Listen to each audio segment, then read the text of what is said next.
Frères et sœurs, chers amis de la communauté Danse à l'heure Juprel,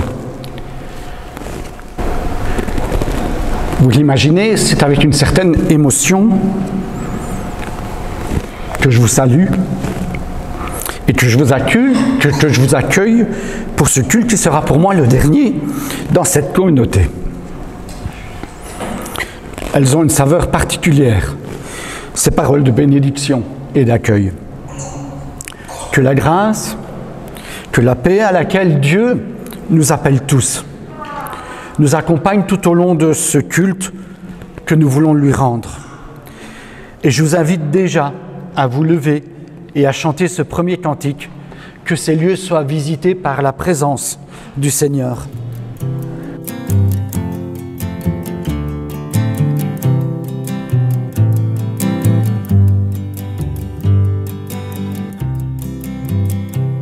Tel que je suis sans rien en moi, sinon ton sang versé pour moi, et ta voix qui m'appelle à toi, agneau de Dieu, je viens, tel que je suis bien vacillant, en proie au doute à chaque instant, lutte au dehors, crainte au dedans, agneau de Dieu, je viens, tel que je suis, ton cœur est prêt à prendre le mien tel qu'il est, pour tout changer, sauveur parfait, agneau de Dieu, je viens, tel que je suis, ton grand amour a tout pardonné sans retour, je veux être à toi dès ce jour, agneau de Dieu, je viens.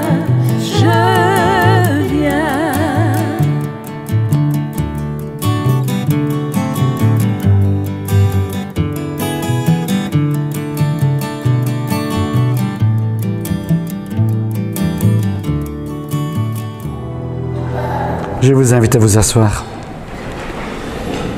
Mon âme bénit l'Éternel. Que tout ce qui est en moi bénisse son saint nom. Mon âme bénit l'Éternel. N'oublie aucun de ses bienfaits, parce que c'est lui qui pardonne toutes tes iniquités.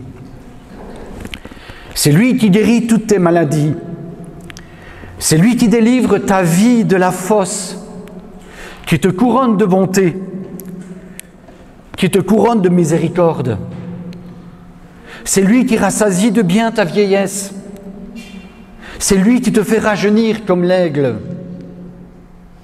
Oui, l'Éternel fait justice. Il fait droit à tous les opprimés. Il a manifesté ses voies à Moïse.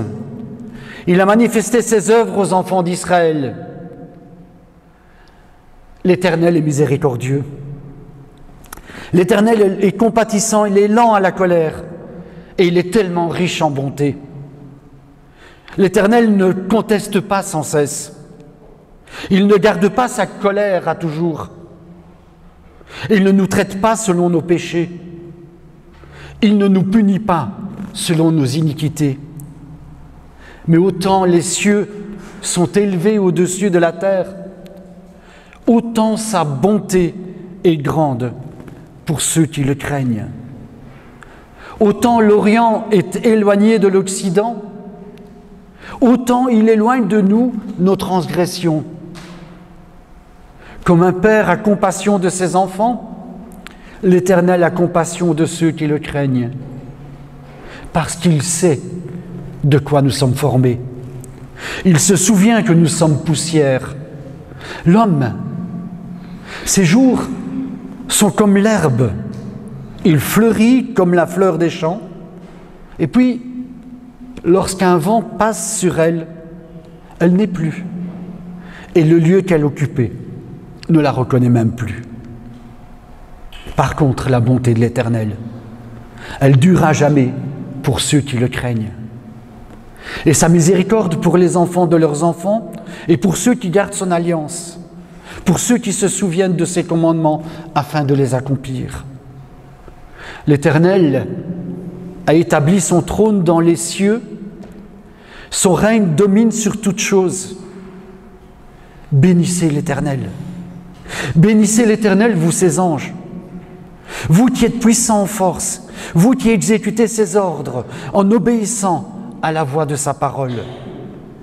Bénissez l'Éternel, vous toutes ses armées, vous qui êtes ses serviteurs et qui faites sa volonté. Bénissez l'Éternel, vous toutes ses œuvres, dans tous les lieux de sa domination. Mon âme, oui mon âme, bénis l'Éternel, bénis l'Éternel. Frères et sœurs,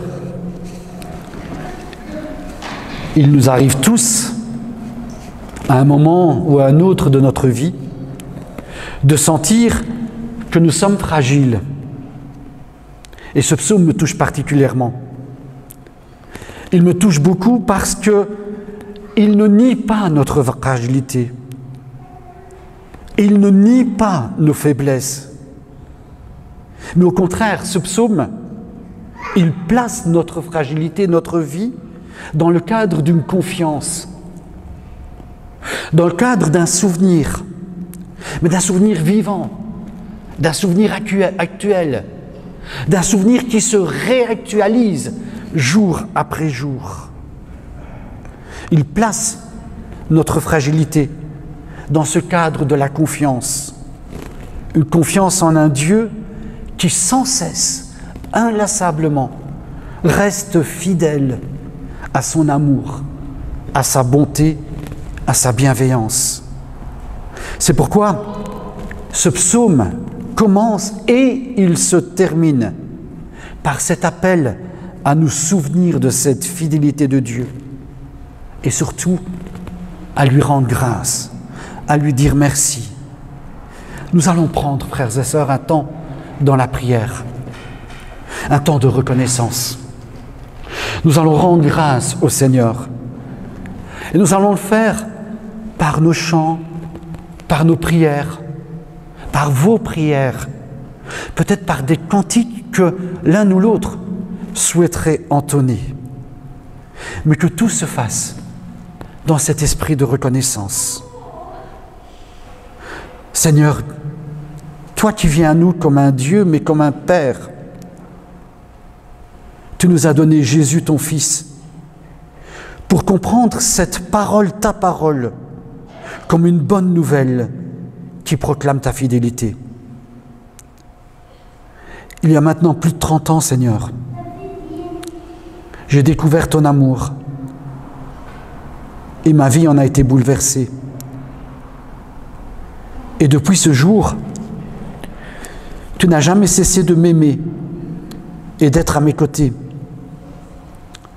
Mon âme le reconnaît bien. Et pour cela et pour tant d'autres choses, je te dis merci, Seigneur, pour cette présence dans cette communauté d'Anse-à-l'Heure-Juprel, pour ces 8 années, pour ce privilège que tu m'as donné d'être le pasteur de cette communauté. Je te dis merci, Seigneur, au nom de ton Fils Jésus. Amen.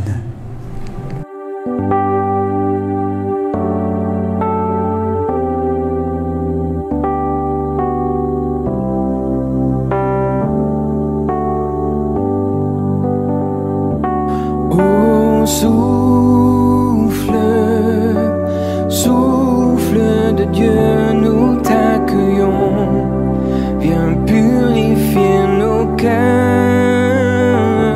Oh, souffle, souffle de Dieu, nous t'accueillons.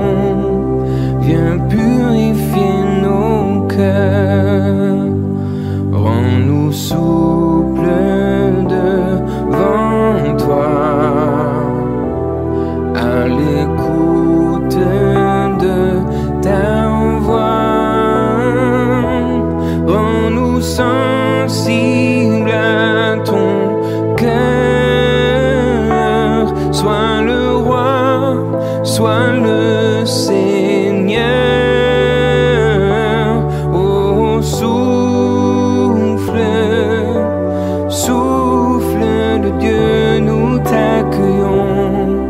Viens purifier nos cœurs. Oh, souffle, souffle de Dieu, nous t'accueillons. Viens purifier nos cœurs. Quand ton peuple s'humilie, renouvelle en lui ta vie. Chasse l'orgueil et la crainte et rends ton Église sainte. Oh, souffle, souffle de Dieu, nous t'accueillons. Viens purifier nos cœurs. Oh, souffle, souffle de Dieu, nous t'accueillons. Viens purifier nos cœurs.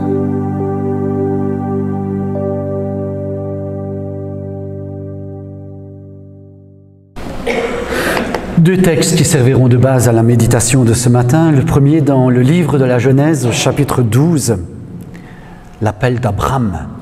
Pas Abraham, mais Abram. C'est pas une erreur. Et puis le deuxième texte, c'est le rappel de la vocation de Timothée. Deuxième livre de Timothée au chapitre 1er. Je lis donc le premier texte. L'Éternel dit à Abraham, « Va-t'en de ton pays, pars de ta patrie et de la maison de ton père, et va dans le pays que je te montrerai. Je ferai de toi une grande nation, je te bénirai. Je rendrai ton nom grand et tu seras une source de bénédiction. Je bénirai ceux qui te béniront et je maudirai ceux qui te maudiront. Et toutes les familles de la terre seront bénies en toi. » Abraham partit comme l'Éternel le lui avait dit, et Lot partit avec lui. Abraham était âgé, on va parler en français, de 75 ans, lorsqu'il sortit de Charan. Le deuxième texte, donc, c'est dans le livre de Timothée, le deuxième livre de Timothée, la deuxième épître de Timothée, au chapitre 1er, les versets 3 à 8. Paul écrit et il dit à Timothée, « Nuit et jour, quand je prie, je dis toujours ton nom. Et je remercie Dieu que je sers avec une conscience pure, comme mes ancêtres l'ont fait. Je me rappelle tes larmes. J'ai très envie de te voir pour être rempli de joie. Je me souviens aussi de la foi sincère qui était en toi. C'était déjà celle de ta grand-mère Loïs et de ta mère Eunice. Et cette foi est en toi aussi, j'en suis sûr. C'est pourquoi je te rappelle ceci. Garde bien vivant le don de Dieu, ce don que tu as reçu quand j'ai posé les mains sur ta tête. » J'arrête là. J'arrête pas là, je continue. En effet, l'Esprit Saint que Dieu nous a donné ne nous rend pas timides. Mais au contraire, cet Esprit nous remplit de force, d'amour et de maîtrise de soi, de sagesse, selon d'autres versions. N'aie donc pas honte de rendre témoignage à notre Seigneur. N'aie pas honte de moi qui suis en prison pour lui, mais souffre avec moi pour la bonne nouvelle, avec la puissance de Dieu. Cette fois-ci, j'arrête la lecture à ce point-là. Qu'elle devienne, cette lecture, non seulement méditation, mais aussi parole de Dieu pour chacun d'entre nous. Chers frères et sœurs, ces deux textes que je viens de lire sont séparés environ, ne me dites pas à l'année près, je dirais même pas au siècle près, sont environ séparés de 2000 ans entre Abraham et Timothée. Et c'est à peu près, et là aussi, permettez-moi d'être un peu vague, de ne pas être précis, pas un an près, pas un siècle près, on ne sait pas exactement, mais à peu près 2000 ans qui nous séparent de l'épître de Paul à Timothée. C'était plus ou moins le 1er siècle, on est au 21e siècle. Entre ces deux textes, donc, il y a 2000 ans d'écart, et entre le deuxième texte, donc celui de Timothée, et nous, il y a également à peu près 2000 ans d'écart. Avec un point commun entre ces deux textes, et peut-être, et certainement, notre situation de ce matin, c'est l'idée de séparation. C'est l'idée de séparation. Dans le premier texte, le récit de la vocation d'Abraham, il y a une promesse de Dieu. Dieu promet à Abraham une bénédiction qui accompagnera son départ. Mais Dieu dit aussi à Abraham, tu dois tout quitter. Tu dois quitter tes repères. Tu dois quitter tes habitudes. Tu dois quitter tes amis. Tu dois quitter ta parenté pour aller à la découverte d'un nouvel espace de vie, de nouveaux repères, de nouvelles habitudes, pour créer une nouvelle famille et de nouveaux amis. Et puis dans le second texte, celui de Timothée, c'est tout juste le contraire. C'est tout juste le contraire. L'apôtre Paul, lui, il dit, Timothée, je te rappelle tes ancêtres. Je te rappelle le lien avec tes repères. Je te rappelle le lien avec ta famille, avec ton lieu de vie, avec tes habitudes. Je te les rappelle. Je te rappelle ta mère Eunice et ta grand-mère Loïs. Et en lisant et en mettant ces deux textes en parallèle, à première vue, on a l'impression qu'il y a une contradiction entre les deux, qu'il y a une démarche contradictoire entre les deux. Soit de partir, et donc de couper toute attache, ou soit de rester, et au contraire, rester ancré dans ces attaches. Et si je posais la question ce matin à chacun d'entre nous, il y aurait autant de réponses différentes que d'histoires personnelles, d'histoires différentes. Certains quittent leur passé, ils quittent leur famille parce que la souffrance est trop grande. Ils quittent leur famille parce que le poids familial est trop grand. Un père ou une mère autoritaire, un parent abuseur, un village, une école, un pays, un voisinage qui nous ont brisés.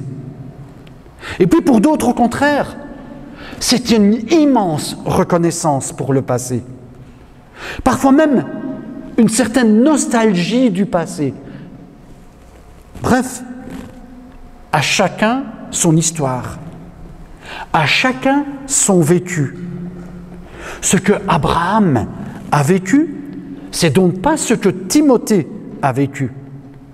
Et ce n'est peut-être pas non plus notre histoire.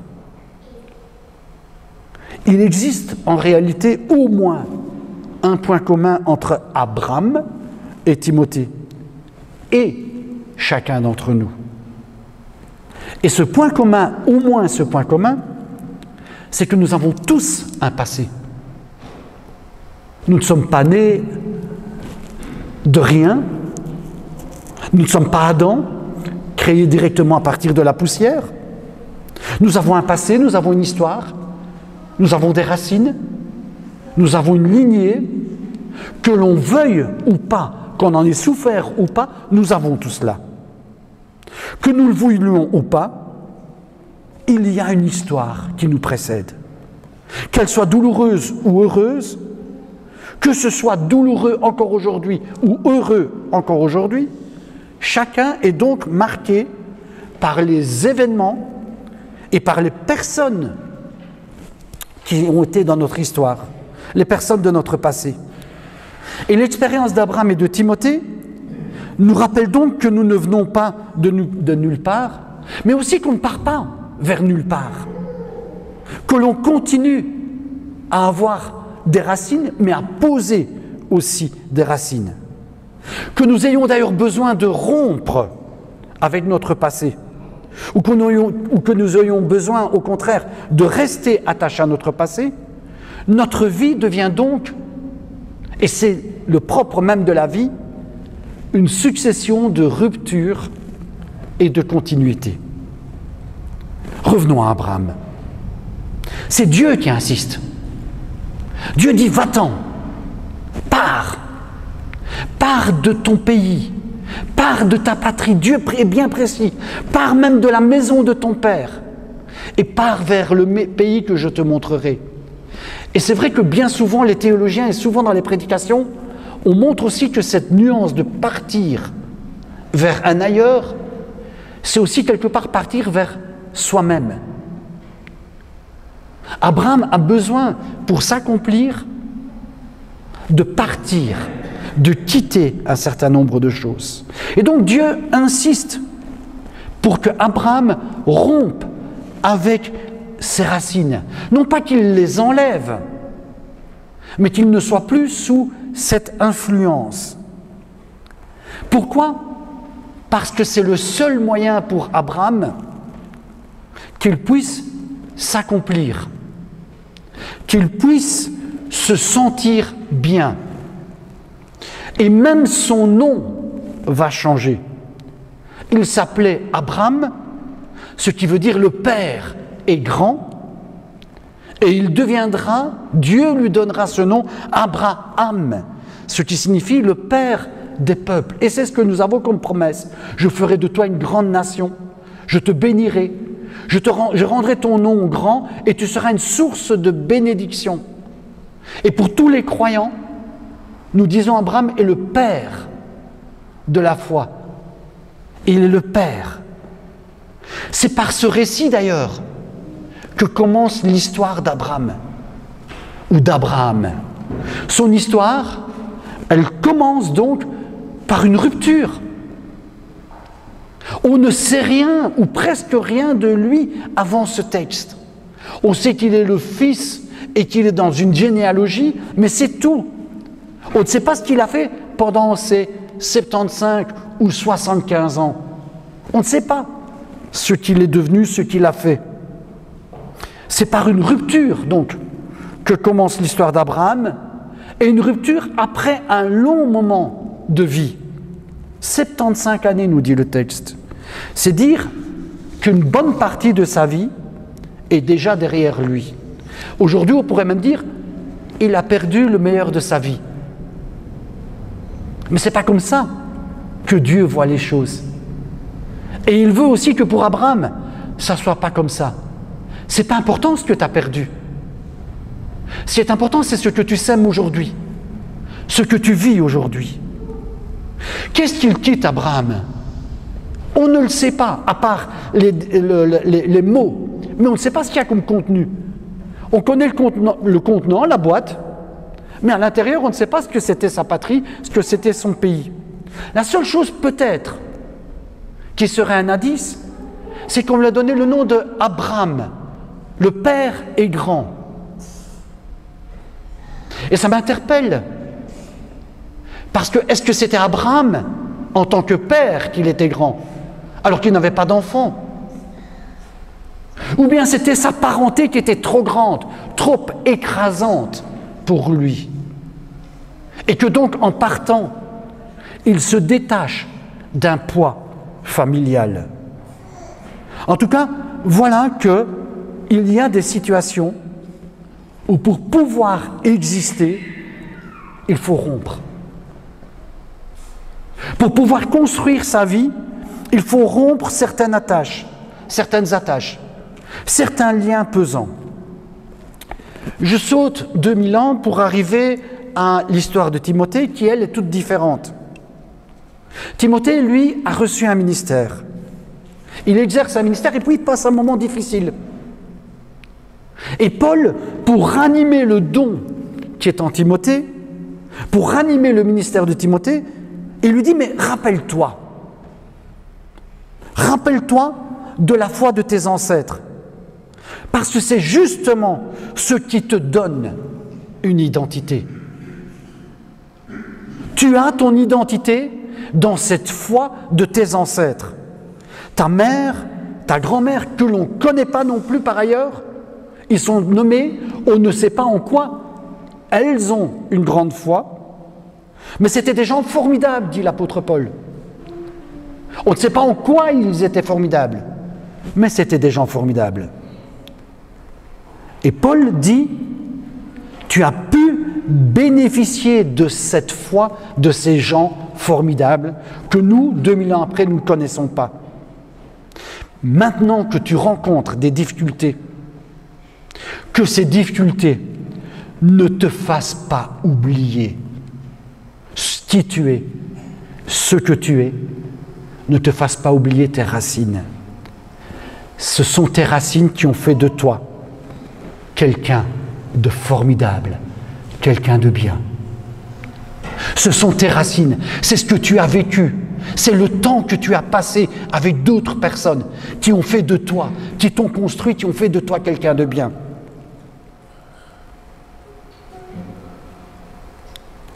Entre les deux, on pourrait dire qu'il n'y a pas de point commun. Et pourtant, il y en a un. C'est la souffrance. Chaque personne porte en lui des souffrances, des déceptions, des tristesses.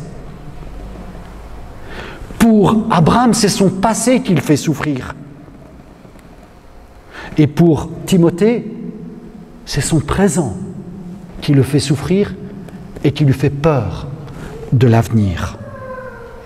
Mais j'aimerais, frères et sœurs, que nous fassions encore un pas de plus dans la réflexion. Parce qu'il me semble qu'il y a un autre point commun entre ces deux personnages bibliques, et je l'espère qu'il sera aussi un point commun avec nous aujourd'hui. L'un et l'autre, Abraham et Timothée, ils agissent, ils bougent, ils deviennent en fonction d'une parole qu'ils reçoivent de Dieu. Abraham reçoit directement une parole de Dieu. Il ne rompt pas parce qu'il en a marre de sa famille. Il rompt parce que Dieu lui dit « Je t'appelle ». Et Timothée, il reste parce qu'à travers la bouche de Paul, Paul lui dit la même chose. Dieu t'appelle. Dieu t'appelle. Et toute rupture ou tout lien est appelé à être renouvelé dans la présence de Dieu. Et peu importe que ça soit un passé qui a été douloureux ou un passé qui a été béni, l'un comme l'autre peuvent nous entraîner soit dans la rancune, l'amertume, la tristesse, la révolte, et de l'autre côté la nostalgie, la mélancolie, l'inaction, la passivité. Mais avec cette parole de Dieu, nous pouvons arriver à pouvoir dire à un certain moment, par la grâce de Dieu, je suis ce que je suis. Et par la grâce de Dieu,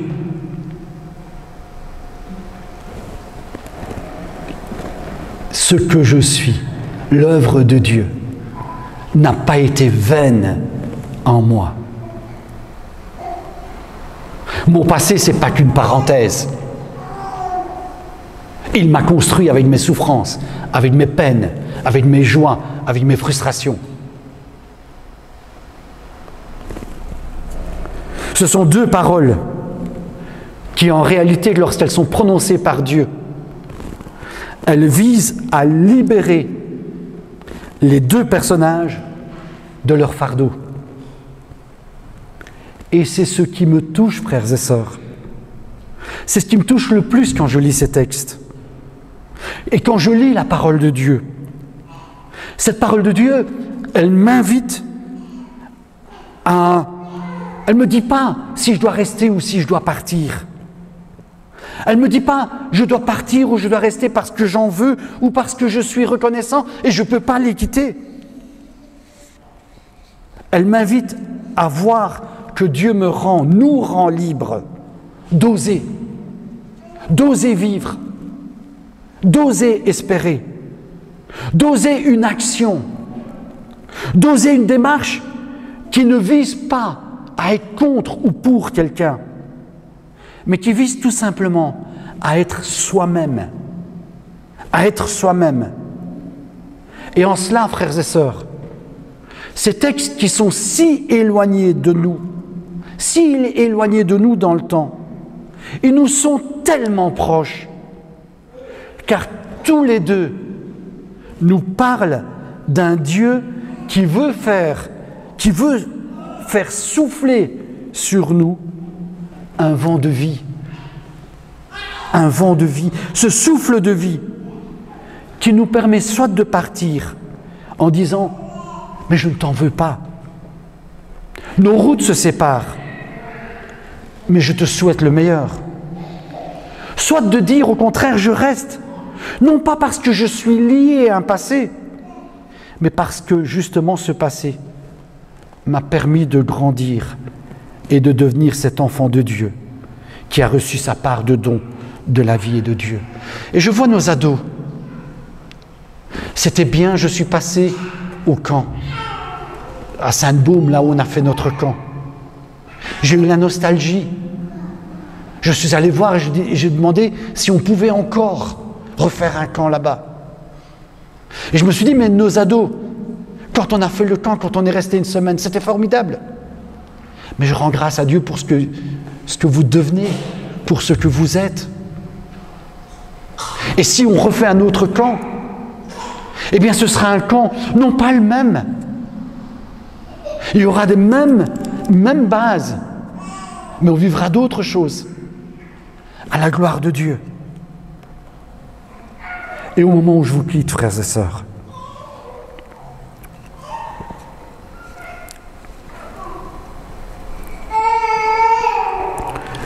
au moment où je vous quitte, je bénis Dieu pour les grâces que j'ai vécues.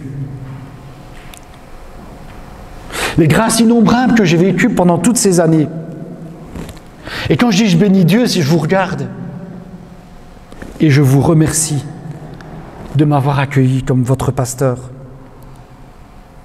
Et je vous quitte, frères et sœurs, en invoquant, avec tant de reconnaissance, la grâce et la paix du Seigneur sur chacun d'entre vous. Amen.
Quand la nuit voile tout à mes yeux.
seul bien.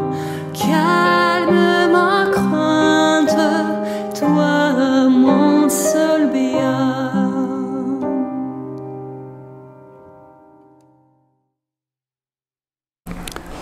Je vous invite à la prière. Seigneur notre Dieu, toi qui es Seigneur, Dieu et Père, je te bénis. Je te bénis pour ta parole vivante. Je te bénis pour ton Église, c'est ton Église, et pour tout ce que tu as créé dans nos vies. Je te bénis pour tous ceux et celles que ton amour confie à notre amour. Pour tous ceux que nous te nommons à cet instant, dans le secret de nos cœurs, je te bénis, Seigneur. Je te prie, Seigneur. Et parce que ton Église, elle est appelée aussi à regarder le monde, ce monde que tu as tant aimé. Je te bénis et je te prie pour chaque être humain. Je te bénis particulièrement pour ceux qui souffrent, de solitude, pour ceux qui ont le cœur lourd. Et parce que nos prières sont tellement, nos paroles sont tellement faibles devant l'immensité de ton amour, nous allons dire ensemble cette prière que ton Fils Jésus lui-même nous a apprise. Notre Père, qui es aux cieux, que ton nom soit sanctifié, que ton règne vienne, que ta volonté soit faite sur la terre comme au ciel. Donne-nous aujourd'hui notre pain de ce jour. Pardonne-nous nos offenses, comme nous pardonnons aussi à ceux qui nous ont offensés. Ne nous laisse pas entrer en tentation, mais délivre-nous du mal, car c'est à toi qu'appartiennent, pour les siècles des siècles, le règne, la puissance et la gloire. Amen. Je vous invite à chanter ce chant et à le chanter de façon particulière.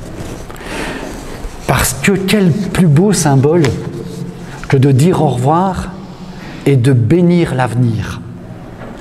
Et l'avenir, il nous est symbolisé par une présentation d'enfant, par une prière pour un enfant, par une prière pour Étienne, qui est là, et qui va s'approcher juste après le chant avec son papa, sa maman, avec David et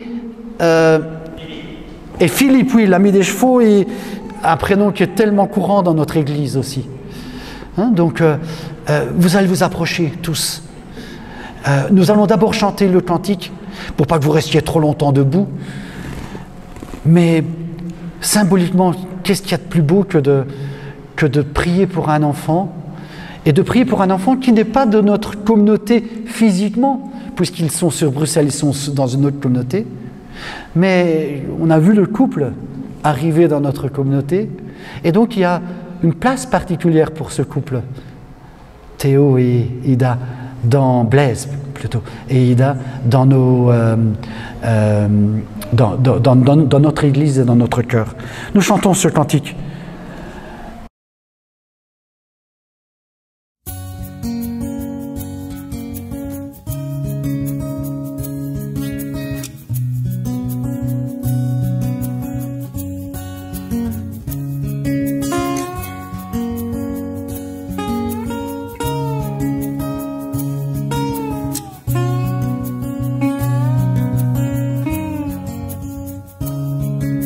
Bien sûr que nos pas sont imparfaits.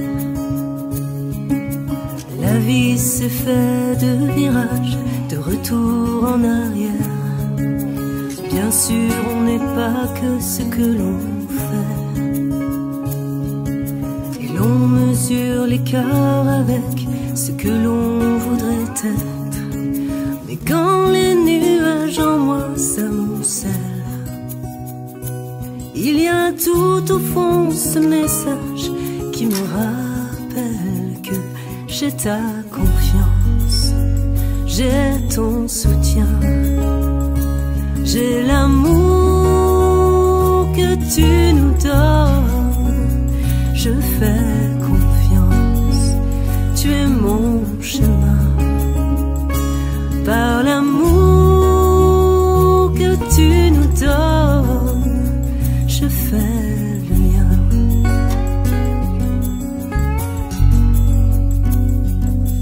Bien sûr, parfois les soucis m'enchaînent, que la vie puisse être dure et de nature humaine. Bien sûr que nos failles existent encore, les blessures ne disparaissent pas comme par un coup du sort. Mais quand les nuages en moi s'amoncellent, il y a tout au fond ton message qui me rappelle que j'ai ta confiance, j'ai ton soutien, j'ai l'amour que tu nous donnes, je fais confiance, tu es mon chemin, par l'amour que tu nous donnes, j'ai ta confiance, j'ai ton soutien, j'ai l'amour que tu nous donnes, je fais confiance, tu es mon chemin, par l'amour que tu nous donnes, je fais le mien.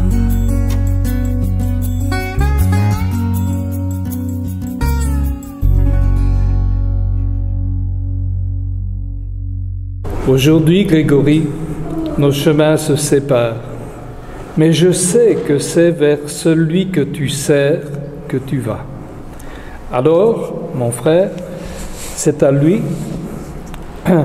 que cette communauté danse à l'heure juprelle que tu as servi de tout cœur, te remet et te recommande, qu'il te dirige chaque jour sur le sentier du ministère excellent qu'il t'a confié, qu'il te bénisse et te garde chaque jour, toi et les tiens.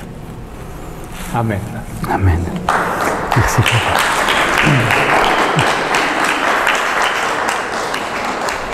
Merci beaucoup.